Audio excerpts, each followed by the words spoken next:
Shanti.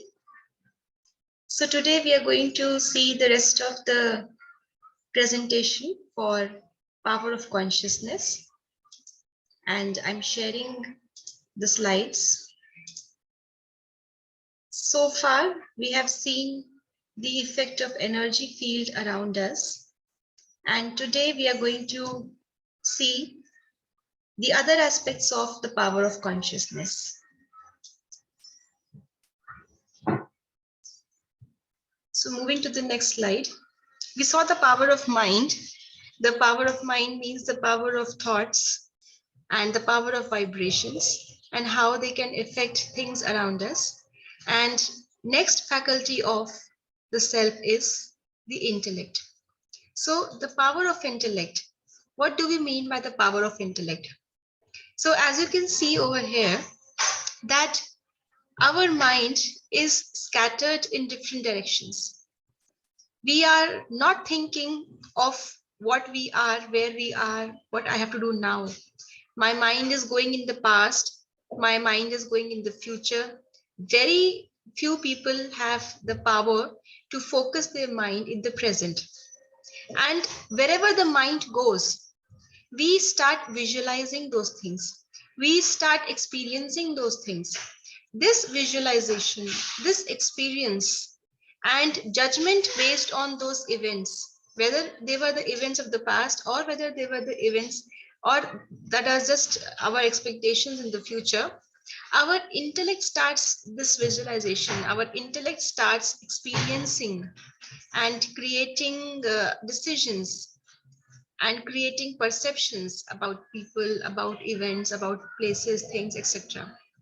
So the more scattered our mind is, the more the energy of the power or the power of intellect is lost. As you can see over here, human beings have the most powerful intellect, but it also has the most uncontrolled mind. So if the mind is uncontrolled, all the power of intellect is lost in different scenes of life. And we do not get that power in the moment, while other species, they do not have that power of intellect. So their energy is not lost, and they do not have a very flickering mind also. So just like we have solar reflectors, parabolic reflectors that focus all this light energy, sun's energy, and they can create electricity, they can cook food, they can heat water. That energy, sun energy, is scattered. So it is not of much of use for us. But when you tap that energy, you can generate more energy from that energy, which is already available. Similarly, our intellect is like that receiver. It can focus all the energy of mind into one particular thing and take the right decision and execute that decision to make good results in life. So power of intellect, it is basically the decision making power, and it will be accurate if I have a controlled mind, or else I can control my mind through the intellect. I can tell my mind through my intellect that this is not the right thing to think about. It is not correct to think like this. So I can change the direction. So it is like the steering wheel of the soul. So it is the decision making faculty, it is the steering wheel, it is the focus. It focuses all your energy onto one thing. So third faculty is the sanskars. Now let us just read what's written on this slide. Just read what is written inside the triangle, the blue triangle. So once you ask people about this, mostly they will reply a bird in the bush. But if you read it very minutely, the word the is coming twice. So it is actually written a bird in the bush. But we skipped one the because we assume that the natural sentence formation is a bird in the bush. So this assumption or this predefined notions, or you can say the inclination to go towards one particular type of thinking, this is the result of the power of sanskars. So what is a sanskar now first? We know what the power of sanskars can do. It can make you do what you do not want to do at this moment. So the intellect tells you not to do this, but the sanskar is there, so you still do it, even knowing it is wrong. And just as we saw in the slide, that the sanskars, they direct our mind towards one particular direction, so that we keep on thinking that again and again. But what is a sanskar and how is it sanskar created? So if you look at the soul as a group of three faculties: mind, intellect, and sanskars. So mind is a thinking faculty which presents many options. Out of those options, which option to choose is the decision made by the intellect, depending on the knowledge that the intellect has, the knowledge about right and wrong. So if the intellect understands anything which is wrong to be right, it will choose that option. So it will think that this is right, but actually it will not be right. But it is continuing to choose that option, the intellect considering it to be right. So therefore, to make the intellect powerful in a true sense, we first have to feed it with the right knowledge. When it has the right knowledge, only then it can choose the right decision and steer ourselves in the right direction. Now, if the intellect takes any decision a multiple number of times, very frequently, then it becomes a habit. And later that habit, it solidifies into a sanskar. So a sanskar is a result of repeated actions frequently decided by the intellect. And once you have that sanskar ready, now that sanskar is ready to work. So it is like your flight, your aircraft has entered into an autopilot mode. The pilot has done the settings, and now the settings are driving the pilot and the whole aircraft. So the power of conscious actually is a sum of all these three different faculties of the self or the soul. So if those three energies, the mind, intellect, and the sanskars, if these three energies are positive, we call it a positive consciousness, which exhibits positive energy. And if the sum of these three is negative, you will call it a negative energy or negative consciousness. And as we saw, that consciousness is a form of energy. It vibrates, it radiates. Its effect is felt in the environment. So if my consciousness has positive energy, that positive energy will be felt in the environment. And if my consciousness has negative energy, that negativity will also spread in the environment. So you can see, understanding what truth is, understanding what is right, what is wrong, understanding my original core values will give result to tendencies like giving, trusting, forgiving, honesty, love, calmness, efficiency, gratitude, motivation, passionate about good things, happy, bravery, joy, and many more. And if not, if I am thinking negative about somebody, if I am choosing wrong decisions for my actions, and if my tendencies go wrong, then I will develop tendencies like ego, selfishness, complaints, dishonesty, laziness, sadness, procrastination, to be superficial, to be self-centered, fear, etc. And the influence of a consciousness, as we already saw in the water experiment. So the same thing has been explained over here. The normal water from the Fujiwara Dam is on the left-hand side. And when it was kept under the vibrations of 1 hour of prayer by a chief priest, then you can see without treating the water chemically or physically, just in those vibrations for an hour, the water molecules actually purified themselves. Similarly, labeling water with positive words gave water positive energy. The words didn't give energy, but whosoever saw those words, read those words, they emitted positive energy. And that positive energy of each one reading that label on the water was actually received by the water, and the water transformed positively. And similarly, a negative label It drew negative energy of each individual reading that negative word, and that negative energy was absorbed by the water, and so you can see the crystals. Similarly, for other set of words also. So, what is now our original consciousness? How to understand that what type of consciousness will actually be counted as an original positive powerful consciousness? So, it mainly has 7 different original virtues. So let us see the virtues one by one. First is knowledge, then peace, then love, then happiness, then purity, power, and bliss. So as we've already seen, that for the intellect to take right decisions, the first and foremost thing is to have the right knowledge. It starts with knowledge. Knowledge purifies our intentions. Knowledge purifies our understanding. Knowledge purifies our thoughts, purifies our decisions, and then our actions. Words obviously will be done in this process. So our original consciousness is knowledge. It seeks knowledge.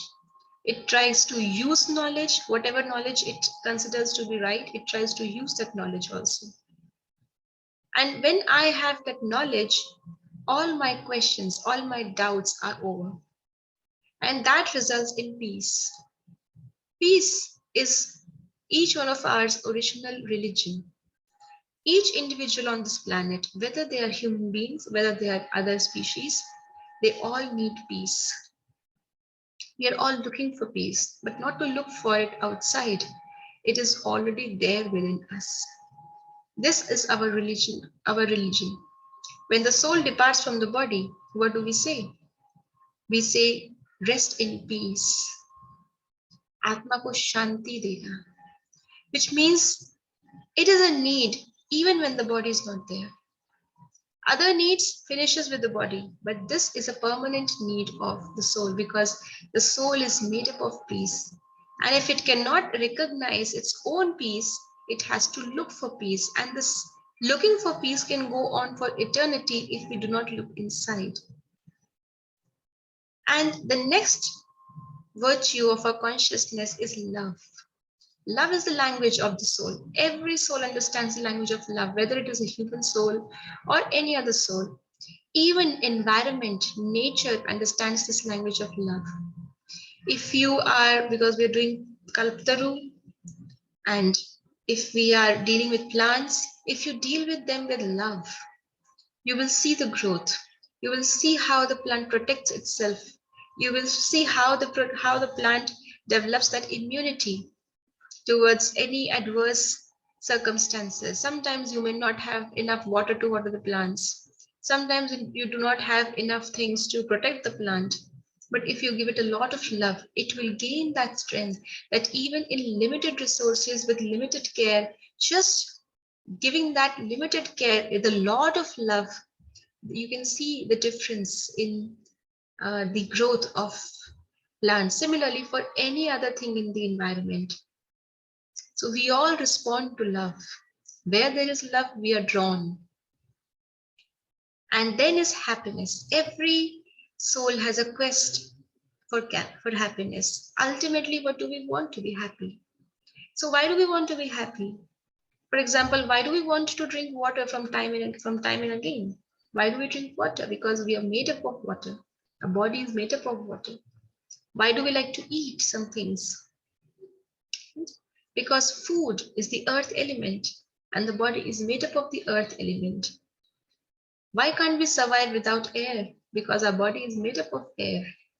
So the soul is made up of all these virtues, happiness being one of them. So deprived of happiness, nobody wants to live. And then purity. Purity means I am as I am. I do not need to fake myself. I do not need to practice dishonest means because I am what I am. Being someone else, and especially by corrupt means, acquiring something by dishonest means cannot bring you peace because it destroys the purity of the soul. So purity means original. Purity means natural. Purity means where there's no mixture, there's no There can be improvement, but there is no external alien elements coming in. That is purity. So purity of the soul means when all these virtues are intact, that is the level of purity. If any of these virtues is replaced by its negative quality, then the purity of the soul is broken. So if the beast doesn't have, if the soul doesn't have love, if it has attachment instead of love, it is impurity. If the soul has lust instead of love, that is impurity.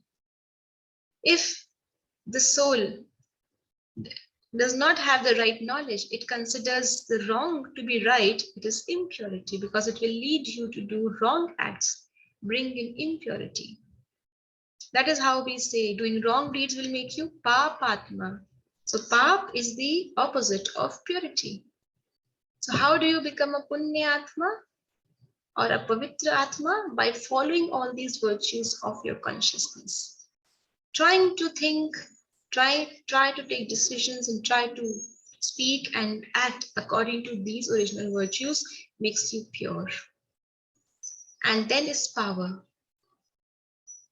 You can see and you can feel what this tiny point of light called soul is doing in this body. Enormous work.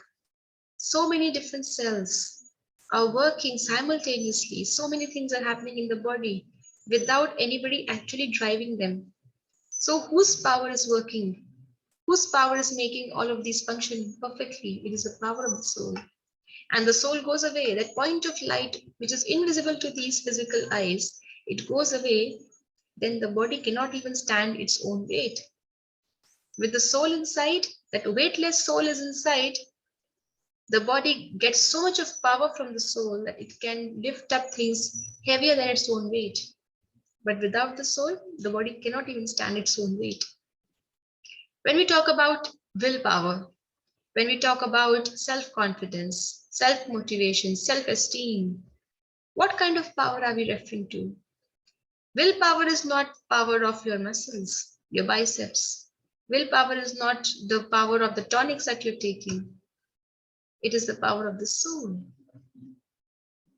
So a powerful soul means a soul that knows itself, understands in its own goodness, understanding the goodness of others.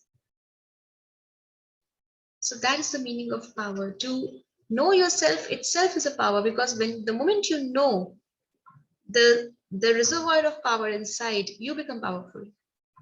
Because that knowing is the key to using. And one who uses power is powerful. Just by having power and not being able to use it does not mean that you have power at all. And the last is bliss. Bliss means anand. And anand means complete contentment, full of all virtues. You need nothing else. You are complete. So bliss is a state of the consciousness where the consciousness is full of everything.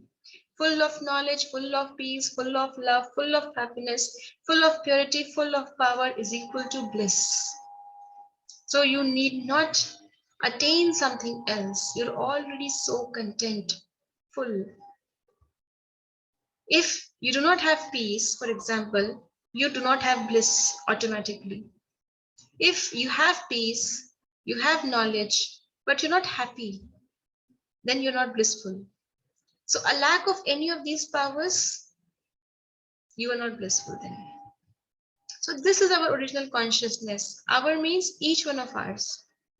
So if I work or I do something to enhance my level of consciousness, which is to increase the level of these virtues, and if that is bringing down the virtues of others, that is not purity. That is not knowledge. So any act that brings our and the consciousness of others, it uplifts it, that is a pure, knowledgeful act. So let us just reflect. Ask yourself a question, that which of these do I most identify with? The virtues we saw right now. So they are the 7 virtues. Let us just see them once again. You can remember these virtues by a simple formula: Kp square LHPP. K knowledge, P square is purity and peace, L love, H happiness, B bliss, P power. Kp square LHBP. Kp square low high blood pressure. So which of these 7 qualities do you identify yourself with mostly? Just give yourself an answer. Do you think that you identify with happiness, you're always a happy person? Or do you think you identify yourself with power, you have a lot of willpower inside, you have a lot of self-respect and confidence on yourself and for others also, or whatever it is? So find out your most easy consciousness, level of consciousness, and then reflect. How do I think that this consciousness can transform me and my environment? How do you think that if you follow this virtue, you can actually transform yourself and you can change the way you work with people? You change the way you use electricity, you can change the way you use anything. For example, you choose the virtue of, say, happiness. If you're always happy, how will it transform you? That you will not waste your energy in questioning, you will not waste your energy in complaining. You're always happy. Okay, let them do what they do. I am still happy. Nothing can bring me down. Nothing can make me lose my own respect, because a very deep secret, if you understand, if you have one of these virtues, it opens the gate for the rest other virtues. It's not that if you're happy, then you cannot be powerful. That happiness will ultimately bring in power. And even the vice versa. If you're powerful, things will not disturb you, so you'll be happy. So any of these virtue opens the gate for all the other virtues to come in. So if you're happy, you will automatically calm down your questions and become peaceful. You will automatically not allow things to bring you down, so you can use your power. You are powerful. And how do you change your environment? Anybody who is full of happiness enters into a room, it lights up the whole environment. Everybody else who is maybe in some other thoughts receive those vibrations of happiness. Similarly, even the environment, right? You go in the environment, you walk in the park with that happy mood, and you can feel even the hottest of the summers to be enjoyable. You can notice good things around, and you send those good vibrations of goodness to them, and things actually start going good. So you can transform the moods of people, you can transform the mood of the environment. And then action. What little steps can I take to practice this consciousness daily? So if you choose happiness, what will you do daily so that this consciousness of happiness is retained? This is something that you have to decide. So you know yourself better, you know what brings your happiness down, and you know what can you do so that that particular thing or that particular person does not bring my consciousness down next time. Okay. So you wouldn't let this happen to your phone, right? The battery reaching the red level, the last red bar. You won't allow your phone to drain out so much. Before it drains out, you will look for charger. You will start charging your phone. So then don't let this happen to you either. Don't let these consciousness to go down to that level from where you have to really survive hard and try very hard to survive. Before your level of consciousness dips down and you start doing wrong acts, correct yourself. Understand where I'm going wrong. Accept. At least for yourself, accept. You may not accept for others, but at least for yourself, accept to yourself that this is what I did wrong. I need to correct it. I need to recharge myself. Where am I looking for happiness? I need to find it my inside. I need to recharge myself. What am I considering to be power? To bully others is not power. To bully others means I have lost my original power and I have to use the method of bullying to show that I am powerful. Right? So do not allow your original consciousness to drain to that level. And once it drains beyond a level, it will not even alarm you. It will completely switch off and the negative mode will be switched on. So you don't know even when the positive level switched off, because if the phone's level switches off, you cannot work with the phone. But if your mind's positive energy switches off, the mind will still work, but with the negative energy. So you won't even understand because the mind is working anyways. It has not switched off completely, but it has switched off from the positive consciousness and it is working in the opposite direction now, which will ultimately bring harm to me. So the only person that can save you is you.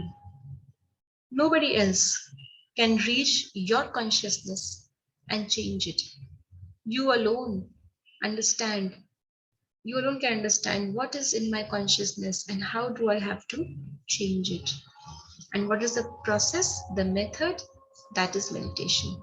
So meditation is the technique to connect with the self and to experience your true nature and draw the power in the consciousness from Supreme.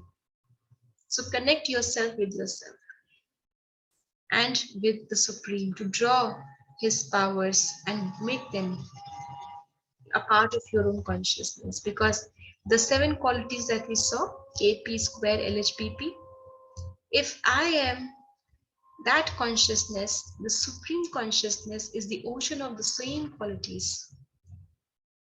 So if I am knowledgeable, supreme is the ocean of knowledge. So if I connect myself with the ocean of knowledge obviously being at a higher consciousness level, we all know by the law of physics that energy flows from higher potential to lower potential. So if I connect with somebody who is at a higher potential, obviously I will receive that energy in my consciousness. You and we may be, sometimes somebody from us may be at a higher consciousness level, but we are not supreme. There's somebody even higher than us. So if I can access that highest consciousness, and I can always connect myself with that highest consciousness, I will always receive the right energy. I can never take wrong decisions. I can never think something which is not right for me and others. I can never do actions which harm me or can harm others. So that's the benefit of meditation. Meditation means a connection. Yoga means a connection. So when that connection is established between myself and the Supreme, that energy keeps flowing in me. So meditation brings back our original consciousness to ourselves. So this brings back our original consciousness, which means once we start meditating, being more aware, more connected to ourselves, we can understand where we are going wrong. We can also correct it. And whatever different deviations of our mind we have acquired over time, all those deviations will end. And we can be focused on our truth. We can be focused on our positivity. So as shown, the 10 heads, the multiplicity of thoughts, the delusions, they will end. And we can be original. Original is just one. If there are many, then some of them are fake. So meditation creates more time than it consumes. Sometimes we may think that meditation, adding one more thing to my agenda, adding one more thing to my routine, how will I take time for meditation? So let's just try this out. Just try to read this.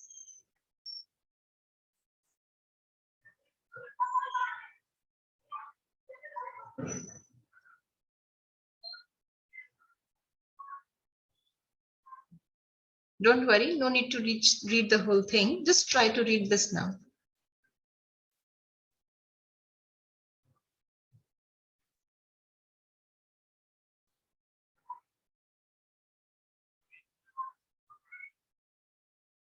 So the message is very clear. If you see the length of sentences, it is not that by removing spaces you will save a lot of length, you will save a lot of space. No, just a little bit of minor, decrease of length you can achieve, but then the time you will take, the efficiency, that will matter a lot. So meditation creates more time than it consumes. And each time you meditate, you start creating a layer of positivity around you. So your one-time meditation is not lost. Sustained efforts will keep on adding more and more layers of positive protection. It will be like, so the same environment, the same negativity, the same competition, but it will now not affect you because you have grown stronger. You have become stronger now. So the power of the soul, the power of the consciousness naturally increases each time you meditate. So, a little bit of experience of meditation. We can end the session, have some question and answers, allow some people to speak up at the end and share their experiences. Om Shanti.